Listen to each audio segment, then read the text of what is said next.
The following of authority is the denial of intelligence. It may help us temporarily to cover up our difficulties and problems, but to avoid a problem is only to intensify it, and in the process, self-knowledge and freedom are abandoned. It is very easy to conform to what your society, or your parents, or what your teachers tell you. That is a safe and easy way of existing, but that is not living. To live is to find out for yourself what is true. It is no measure of health to be well adjusted to a profoundly sick society. Quotes by Jiddu Krishnamurti.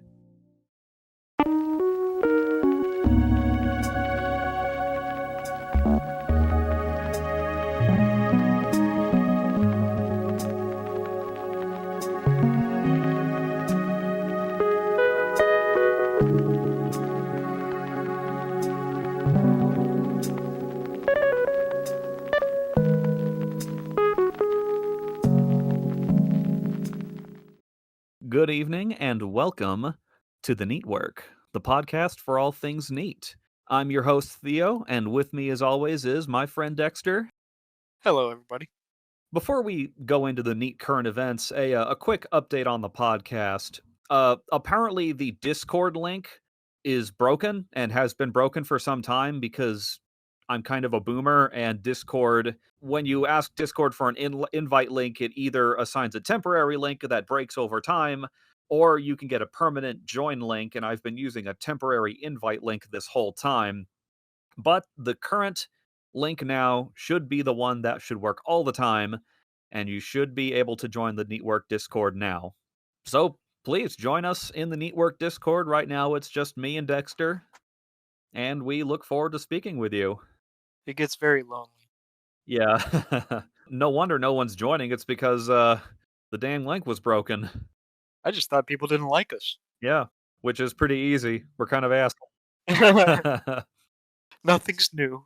But into the sort of current events, these articles I found are a bit old, but they're relatively current. The first I found is minimum wage workers can't afford rent anywhere in America, from CNN Business. And what I'm seeing in this article is that there is no state, county, or city in the country where a full-time minimum wage worker working 40 hours a week can afford a two-bedroom rental.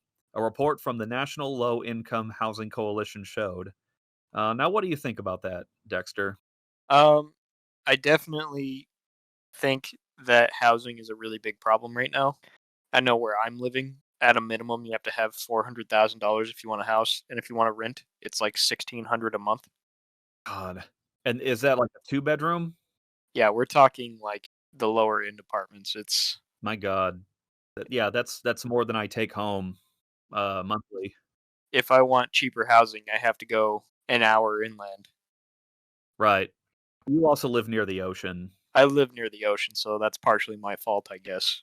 It's kind of interesting watching this, though, because we're following a really similar kind of pathway that the 2008 housing crisis kind of followed. Right. So I was pretty young when that happened. I wasn't paying that much attention to it. I just know I had to move across the country because of it. My understanding was it was a bunch of people who normally would not qualify for a home loan were receiving a home loan, and then suddenly they all kind of defaulted at once, and that caused a big like drop in the value of houses. Is that correct? Yeah, basically, you have your lenders, your mortgage lenders, like Fannie Mae and Freddie Mac, Uh, making loans accessible to like everybody, all borrowers. right. No, like not even dependent on credit score or like risk. And a bunch of people started defaulting, and basically these companies almost went out of business. And like houses just went from being the most valuable commodity ever to like practically worth nothing, and a bunch of people lost a lot of money. Right. Right, like right then and there in the course of a couple of months. I know in my area, at least, the housing crisis has to do with the fact that every other year, a third of the houses in my area burn down. That's also kind of related to the ongoing job crisis, is that there are so many vacant jobs here. There's tons of work to be found, but people will then come here looking for work only to find that they can't find somewhere to live. So they have to leave. And the really desperate companies are actually, like, paying for people's apartments until they can find somewhere to live on their own. It's a real struggle right now. I mean, of course, there's the rampant wildfires that strike the West Coast every year, without fail. If I was being honest, I think we're gonna see in the next, like, year or 2, we're gonna see a housing market crash, and we're probably gonna have more affordable housing again. One can hope. I'm terrified to buy a house nowadays. It's a scary prospect. You definitely wanna buy it when I mean, it's like stocks, right? You wanna buy them when they crash and then That's true. build just stupid equity back up when they become valuable again. Yeah, yeah. I'm just nervous for the next crash because we're gonna have a whole bunch of people buying up all of the housing. Right. There's that investment firm BlackRock that's buying houses even now with the inflated prices for, like, half again how much they would cost normally, and, like, what are they planning exactly? Renting out to everybody. Yeah, no one will be able to own a home because literally every home has been bought out by these billion-dollar companies. But some of my friends in California kinda related to this can barely afford a house, and they did everything, quote unquote, right. Keep in mind, this is California where everything costs twice as much. These friends are two married couples. All of them are working full time, and at least most of them have college degrees. I think three of them have a college degree, and they still feel a need to share a house. And one of these friends works. I forget exactly which one, but it's like for one of these billion-dollar tech companies like Facebook or Google. I want to say it's Google, and he still can't afford his own house. So from personal experience, what I'm currently making is like the United States average for a single family house income. Uh huh. That's what I'm making right now. And I literally cannot afford to put a down payment on anything, even after a year of saving. Yeah. It's kind of gross. And I know it only gets worse when you go to like California. But yeah, with all the stresses of trying to own a home in this day and age, just kind of thinking about it all, it really does kind of tie into the subject of the evening, which tonight we're going to be kind of following up with our neat body episode. Then we talked about bodily health. Now we're going to be talking about keeping a healthy mind. Keep in mind, neither of us are mental health professionals. If you feel as if you have a serious problem, like we both seriously encourage you contact a mental health professional. Yes, absolutely. While we are about to be very critical of the kind of modern treatment of mental health, you have to start somewhere, and a professional is usually a good place to start. But first, I'd like to know, Dexter, have you had any experience with like mental health, maybe for yourself or with someone you know? I would say I have a pretty good handle on my mental health, but if I was to kind of say anything really that stands out more than anything else, it would probably be work related stresses kind of makes me really antsy, really anxious, like Mm, borderline aggressive sometimes. The high expectations can lead to pretty impulsive decision making on my end, which leads to even unhealthier situations.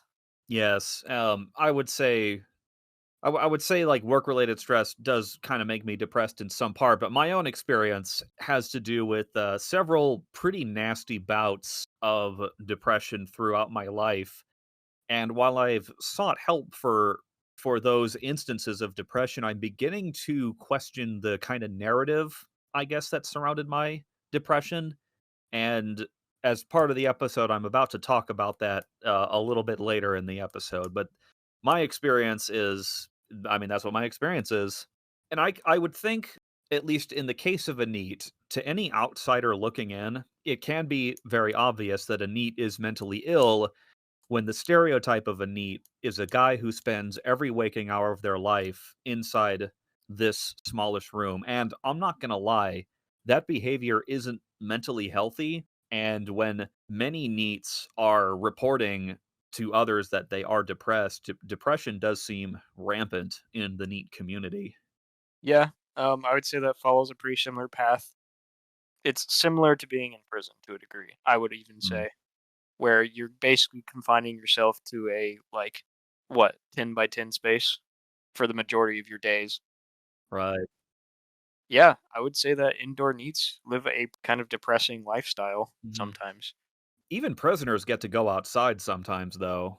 which is partially, I mean, they're almost forced to go outside, aren't they? Right. Yeah, they do. They are forced, but at least they're doing it.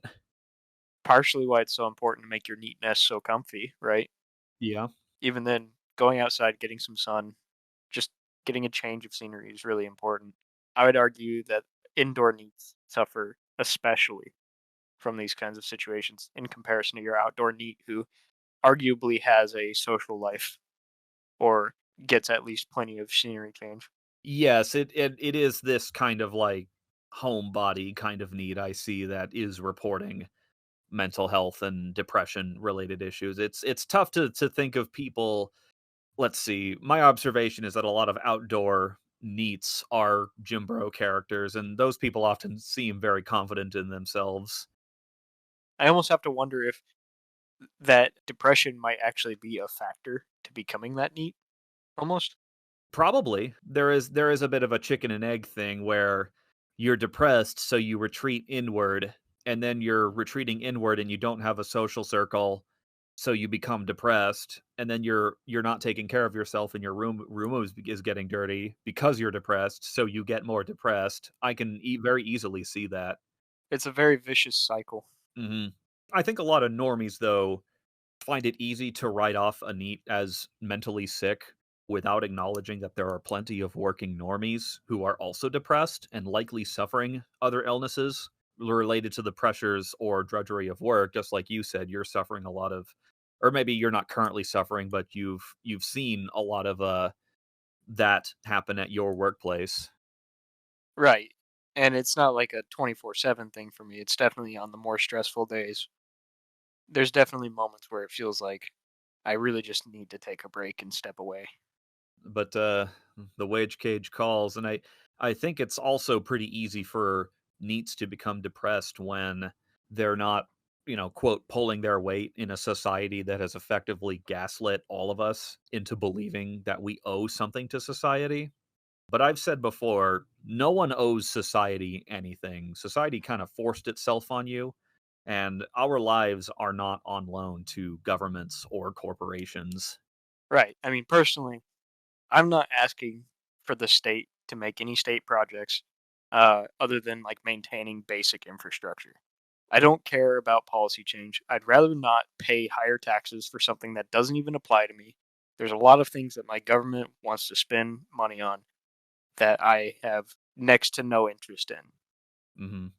And I would rather keep that money for myself, but it's just for some reason the state seems to think that this is what I want and that I owe them the money to help them perform it. Yeah, meanwhile, these same politicians are living in mansions, off of tax dollars as well. Somehow these politicians with their $200,000, $150,000 salaries are buying $1,000,000 homes. Yes. You might as well, like, let's see, I'm imagining, like, a politician language translator, but, the only thing it ever translates into is "Give me money for no reason." Effectively. Uh, that's one thing that I think we can all agree on is politicians are always wrong. Yes. Um, I think, though, that the real problem isn't that NEETs are depressed, because this issue of public mental health extends basically over the entire populace. In kind of researching for this episode, I found that organizations who do this research have found that 1 in 5 adults in the United States are suffering from some kind of mental illness. And over the last decade, the APA, the American Psychological Association, has seen a significant uptick in serious mental illness in young adults. I do have to question what's being considered a mental illness. There's a lot of self diagnosis going on. There's a lot of people who are willing to diagnose early because they get kickbacks from things like big pharma, which, basically, if you sell my product, you're going to get X amount off the top of it. I really got to question sometimes some of these statistics because of that. Yes, there is that to take into consideration, that there is there's something of a health industrial complex going on. So some of this, it can be difficult to know what really is true, but I would say I agree with the statement of a significant uptake in serious mental illness. I wanted to find out how one could count something as an epidemic, but I couldn't really find a good definition. But what I will say is that if this was a physical ailment, our society would be taking it much more seriously. But as far as I can tell, we've only really been putting a token effort toward it at best. As far as society cares, um, sounding a little bit like the Joker there. As far as society cares, We live in a society. the mental health doesn't hamper someone's ability to perform work as much as a physical defect Most of the time, yeah. most of the time. I mean, there are some exceptions, but as far as they care, it's within a reasonable margin. Right. I guess if let's just say you have an arm broken, it's definitely a lot more difficult to be an office drone than it is if you're just kind of sad all the time. Yeah, if you have an arm broken, it's really hard to lift, it's really hard to type. Whereas if you're just really sad, that's just par for the course. We're all sad. Suck it up, Buttercup. Yeah, no one wants to be at work all day. That's the takeaway there. As far as taking like a token effort, you can kind of see it in especially in major cities, but it's spreading. The homeless crisis in the United States is a nightmare situation. By token effort, all that we're doing is we're throwing, some money at it and saying like, "Oh, look what we did. They can take care of themselves now." But it's never that simple. The homeless crisis, I think, definitely ties into mental health. It's just that's something that you can't solve by throwing cheap or free housing at and money at. You can't fix it that way. It never has worked and it never will work. And it kind of comes in the fact that even if you do contact a professional, I'd argue that there is a lot of problems with modern mental health care. The first problem is I think that drugs are way too easily prescribed. It's just, oh, you're depressed? Oh, well, I guess I'll give you this pill that's going to make you just not feel depressed anymore instead of kind of tackling it right at its root, the source of it.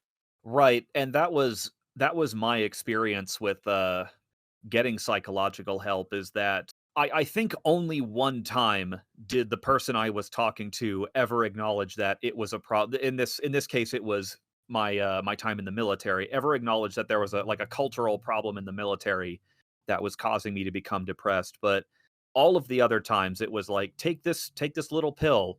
Do you feel anything? No. Okay, we'll switch to a different one. And that's kind of what these pills do. At worst, they simply do nothing. And all of the times I've taken some kind of antidepressant, they just didn't work and I was still depressed. But in what I've seen among people who take antidepressants and they do work, it's that they don't make you feel depressed. It's that they make you not feel anything at all, not even happiness. Yeah, I mean, professionals, I say in quotations, are very quick to like recommend putting you on some kind of drug that basically inhibits your emotional like reflexes. ADHD pills and other meds are so frequently pushed before even attempting to alleviate any of these issues. Sometimes I don't even think people have a major enough situation where they require that.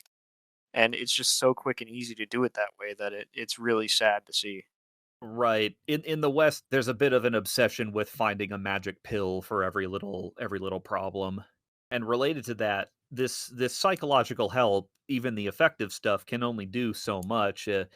What we're kind of doing is treating the symptoms of mental illness and not the cause. We're treating things like depression and loneliness by saying there is something wrong with the person suffering from them, rather than by addressing any larger problem that are affecting just about everybody. Sometimes I personally think that things like depression, I think it can be tackled without completely robbing someone of their emotions. Sometimes it is that the sufferer does have unhealthy mental habits. I don't like using this example because for some reason it's controversial. Someone who's trying to justify being overweight, for example, is a really good way to look at this. health professionals are very quick to say, I mean, modern health professionals, quick to say, "Oh no, there's nothing wrong with it. Healthy of all sizes," right? Right. Although I'd argue that like most of the people who are kind of pushing the healthy at every size are activists. I don't think any like credible doctor is going to say you're 400 pounds and healthy as you could possibly be. I don't think that's ever going to happen. Talking like a loud minority. Right, right. That's something that concerns me is people are attempting to justify unhealthy habits. There certainly is some of that going on. I think culturally we have a lot of unhealthy mental habits. There are definitely things you can do that would improve it. Like we mentioned earlier with depression, you can go outside. Change of scenery is really helpful. Sometimes I won't always do it. Yes, and if the industrial complex of health can't really help a sufferer of depression, like we're going to say, it's kind of up to you to live your own life and find your own healthy mental habits. I'd say the first and foremost, your healthy body and a healthy mind are deeply intertwined, and the path to mental health is often the same as that to the path of physical health. Just like we talked about a few episodes ago, eating healthy, exercising, and getting outside to get some sunlight are good places to start making yourself feel better. I've personally made it a habit that on days that I can see the sun and I don't really need to go anywhere, I go outside and sunbathe for about 10 or 20 minutes each day, and I think that's all you really need. I've kind of made it a habit to take like a monthly pilgrimage to the beach, maybe like a 45-minute walk from where I am, 30 minutes. Nice. I walk down and back. That's usually enough for me. Do it maybe once a month, twice a month. But yeah, like sunlight's important. Going outside, fresh air, it's all important. Right, it's arguably just as important as food and water. I don't know if people can die if they don't get enough sunlight, but it's certainly not good for you to never get sunlight. I know sunlight's a really good source of vitamin D, which kind of promotes bone growth.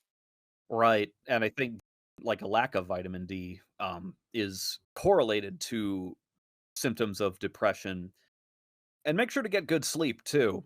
A lot of depressed people are partly depressed because they're exhausted because they're not getting as much sleep as they need. The working people who have to get up at 3 or 4 in the morning like I do know this feeling. And what I understand is about 8 hours really isn't enough sleep for a human being, and that 8-hour paradigm we have is more so our attempt at forcing a sort of logic into the human daily cycle where it's 8 hours of work, 8 hours of leisure, and 8 hours of sleep. But, we've evolved essentially to have I would say about 10 hours of light to work in and a little bit more time. I don't want to say 12 hours of daylight and 12 hours of nighttime because it's not exactly that much, but I think we have more time with the world being dark than we do with it being light out, when we didn't have artificial light sources. Well, humans also just love like rounded off numbers. That's true too. Yeah, we definitely like to force patterns onto things. So that might be another thing that kind of plays into that. Uh, I know when I was in college, my sleep schedule was actually I was running the Iron Man schedule. If you've ever heard of that, Yes, that's the one where you put on the suit, the robot suit? put on the robot suit, and basically anytime I'm needed, I show up and I beat the bad guys. Right. The Iron But really, what is the the Iron Man, sleep schedule? the Iron Man sleep schedule is 2 hours on, 2 hours off. So you learn to sleep really fast, and you take a 2 hour nap. You get up for 2 hours and you do work. You take another 2 hour nap, and then you just do that intermittently forever. Like 24 hours a day or what? Yeah, over a 24-hour day, you take 12 2 hour naps. And how did that work out for you exactly? It's kind of depressing because, I mean, I'm personally a night owl, but it's like it's dark half the time you're awake. When I'm not in classes, I'm probably napping or I'm working on homework. Right, but did you were getting enough sleep? Yeah, I was actually getting more sleep, roughly 12 hours a day. Okay, interesting. So like half my day was awake, half was asleep.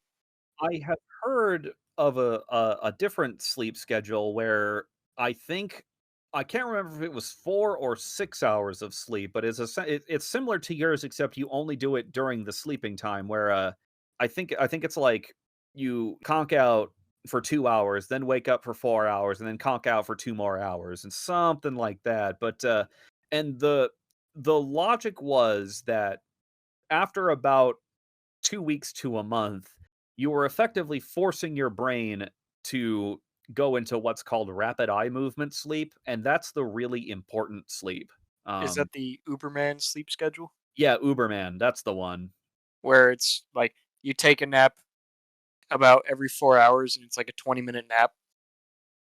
Right, I don't remember the exact numbers, but it was like you parse out or you space out several naps through the day, and you end up because you're forcing your brain into rapid eye movement sleep quickly rather than having to kind of be between that kind of wakefulness and sleep for about a half an hour, you end up needing far less time to get to sleep. But I've never personally tried it. I find that setting aside at least 8.5 hours a day for sleep works for me. And that gives me some time to fall asleep as well as a good amount of time to be asleep. I've found for me, I think everyone's different. I don't think there is that kind of universal rule for humanity. Hmm. 6 to 7 hours for me right now. I'm young, Interesting. and that's like I actually think I perform better on less. Hmm. I'm much less drowsy throughout the day. But I think also, on the subject of blocking out time to rest and, like, knowing how much rest you need to be productive, consider creating a schedule for yourself. You know, it can be as loose or as rigid as you like. My personal method is to block out a handful of hours for some loose activity, like I could work on my hustles, I could take a nap, I could work on some hobby. And in the past, I've tried to limit certain activities to certain days, but that doesn't seem to work as well. When I was in junior college, I had a very rigid schedule. I knew I would be swimming for roughly 4 hours every day, if not more, and my times were very strictly set. I felt more productive then than when swimming ended because swimming ended and I didn't know what to do with myself. Mm. Not having that feeling of like, oh no, I'm not going to have enough time to do this if I have to go and swim in the morning. That kind of disappeared and it just kind of turned into a situation where it's like, oh, well, I'll just do it in the morning. And then I'd be running short on time every time. You know, a NEET doesn't have any obligations, really. I mean, only the obligations they make for themselves, but, when you don't have 8 hours a day or even 9 or 10 hours a day to deal with work, it can be easy just to say, "Oh, I have all this time to do whatever I want."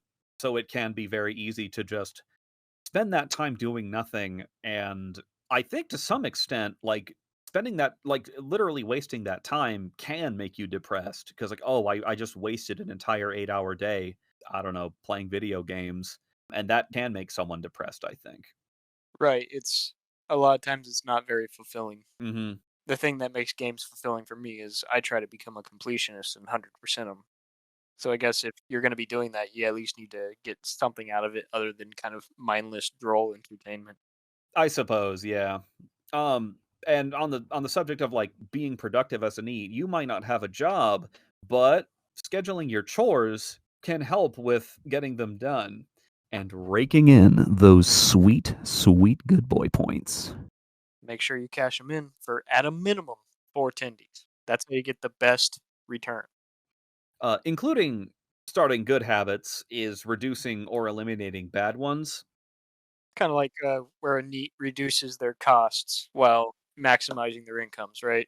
Yeah, it's a little bit like money in that sense, I suppose. And, some of these bad habits are things like substance abuse. What I find with alcoholics is the alcohol doesn't really help you, and for most, it only makes you more miserable. But in the case of NEETs, I've heard of many abusing even harmless substances like caffeine. Right. You got your like monster energy kind of. Right, particularly the kind found in energy drinks. I suppose if, let's say hypothetically, I was to abuse caffeine, it would probably be coffee. But on the flip side of that, My brother suffers arguably worse chronic depression than I do, and he has been experimenting with some alternative medicines, namely marijuana tinctures and psilocybin mushroom. And he claims that in really, really small doses, that it alleviates the negative feelings, and he doesn't get high from those methods. Psilocybin is the classic like magic mushroom that's supposed to make you trip out, but he never trips out because he does what's called microdosing it, and apparently it makes him feel pretty good.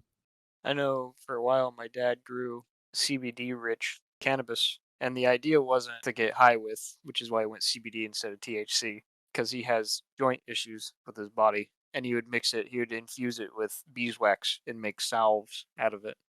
So there are definitely health benefits to things like that.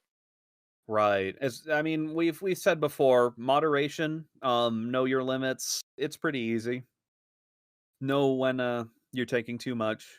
And furthermore, when you become dependent on it. I think like even with alternative medicine, some people can become dependent on the feeling, just like I see in a lot of antidepressant commercials in the warnings. It's like all antidepressants carry some risk of dependency. And in my experience, I find it's necessary to make some sort of change in your life. I guess if we're talking about adopting good mental habits, that's going to be a change. But most of the times in my life where I was very depressed, there was usually like a reason for me being depressed. It was some outside thing. So I was sad because of that. But these therapists, all they ever wanted to do was give me pills. Make their money. They got to make that money. And no amount of like psychological help or medicine worked. I had to be removed from the situation. And now that I'm in a pretty different place, that constant anxiety and depression has backed off. And now the only thing that bothers me is having to get up at 4 a.m. to work. But I don't ever think about quitting life because of that. And I would recommend that, if none of this works for you, maybe maybe you should really try out the normie life for a little bit. I know it's awful. It's not fun. It sucks to work, but for some people that can actually be pretty fulfilling, especially if they find something that, kind of jives with them. They can find their hustle that works. The normie life is, again, it's not the worst thing ever. It's just maybe not necessarily for everybody. Getting a job and experiencing that normie life could be the change you need. It may be that the neat environment just isn't for you. And if anything, getting to know the drudgery of normie life will make you grateful for your neat life, and maybe you could go back to being a neat and start making changes that where you remain a neat, but you're also able to be happy in the neat lifestyle. But that's all I have to say about mental health practices. What about you, Dexter? Do you have anything to add before we conclude? Um, Take care of yourself. If you know something's wrong, you should always kind of take a moment to evaluate. I know every day at the end of the day, I like to take a little while, maybe 30 minutes, just to kind of reflect, do a little bit of a check-in, see how I'm feeling. A little bit of meditation, a little reflection is good from time to time. I think self-examination is very important. That's the only kind of recommendation I have. I think that that's very important, though. Great. And for all of you listening out there, we'd like to thank you for listening all the way through to the end. If you like what you heard, you can help us grow in a few ways. The NEETwork is still rather small and always trying to grow our audience, so if you have friends who might be interested in the NEETwork, let them know about us. Any boost to our signal helps, and we treasure every new subscriber. If you're listening on any podcast apps where the neat work is available, including Podbean, Google Podcasts, Spotify, and iHeartRadio, leave a like and consider downloading the episode. If you're listening on YouTube, you can like, subscribe, and leave a comment to help out the algorithm. It only takes a moment, and you're helping a lot more than you think. And if you'd like to support us in a more personal way, consider contributing to our Patreon at patreon.com/neatworkpod. Your kind contribution goes toward paying for guest appearances, paid promotion, membership to various podcasting services, and with what's left over, Dexter might be able to buy himself some chicky tendies. God, I hope so. So hungry. And now that the NEETwork Discord invite link works, take a look at the NEETwork Discord, where all things neat are discussed. All of those and more are in the description below. But with that, I think I'd like to say good night and stay comfy, Dexter. Stay comfy, Theo.